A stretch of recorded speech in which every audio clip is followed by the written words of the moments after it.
اللہ کے نبی صلی اللہ علیہ وآلہ وسلم کی بارگاہ میں ایک صحابی آئے، عرض کرنے لگے یا رسول اللہ صلی اللہ علیہ وآلہ وسلم میں بڑا پریشان رہتا ہوں، میرے گھر میں جب بھی کوئی مہمان آتا ہے تو میری بیوی کا رویہ بڑا سخت ہو جاتا ہے اور وہ مجھ سے جھگڑا بہت کرتی ہے، یا رسول اللہ صلی اللہ علیہ وآلہ وسلم مجھے کوئی ایسا وظیفہ بتا دیجئے یا کوئی ایسا عمل بتا دیجئے کہ میرے گھر میں جب بھی کوئی مہمان آئے میری بیوی مجھ سے جھگڑا نہ کرے۔ اللہ کے نبی صلی اللہ علیہ وآلہ وسلم فرمانے لگے کہ تم اپنے گھر جاؤ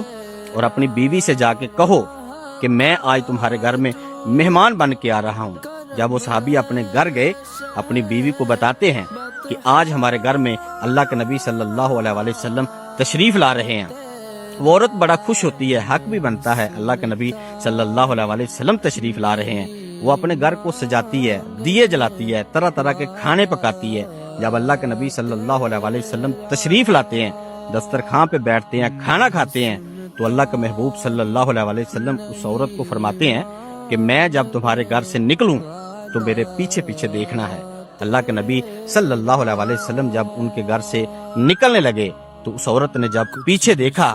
تو بے ہوش ہو گئی۔ جب ہوش میں آئی تو صحابہ پوچھنے لگے کہ آخر تم نے ایسا کیا دیکھا کہ تم بے ہوش ہو گئی؟ تو عرض کرنے لگی کہ مجھے اللہ کے نبی صلی اللہ علیہ وآلہ وسلم کی بارگاہ میں لے جاؤ، میں انہی کو سب کچھ بتاؤں گی۔ جب اس عورت کو اللہ کے نبی صلی اللہ علیہ وآلہ وسلم کی بارگاہ میں لایا گیا تو عرض کرنے لگی یا رسول اللہ صلی اللہ علیہ وآلہ وسلم آخر یہ کیا معاملہ تھا کہ جب آپ ہمارے گھر سے نکلنے لگے تو میں نے آپ کے پیچھے دیکھا تو کافی ساری بلائیں تھیں، سانپ تھے، بچھو تھے، وغیرہ وغیرہ کافی بلائیں تھیں، یا رسول اللہ صلی اللہ علیہ وآلہ وسلم یہ کیا معاملہ تھا؟ اللہ کے نبی صلی اللہ علیہ وآلہ وسلم فرمانے لگے کہ جب تمہارے گھر میں کوئی مہمان آتا ہے نا وہ اللہ کی رحمت لے کے آتا ہے، اور جب وہ واپس جاتا ہے تو تمہارے گھر سے جتنی بھی بیماریاں ہوتی ہیں، پریشانیاں ہوتی ہیں، وہ سب اپنے ساتھ لے کے جاتا ہے اور اللہ کی رحمت اس گھر میں چھوڑ کے جاتا ہے۔ یہ واقعہ آپ کو سنانے کا صرف اور صرف مقصد یہ ہے کہ آج ہمارے گھروں میں کچھ معاملات اس طرح کے چل رہے ہیں کہ ہم صرف ان مہمانوں کی قدر کرتے ہیں، ان مہمانوں کے ساتھ اچھا رویہ کرتے ہیں جن کے ساتھ ہمارا کوئی گہرا تعلق ہو،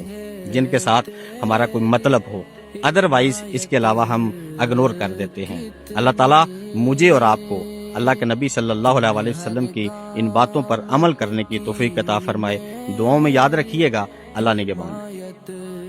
مزید ویڈیوز کے لیے اپنے چینل قلب بگ ٹاکس کو ضرور سبسکرائب کریں۔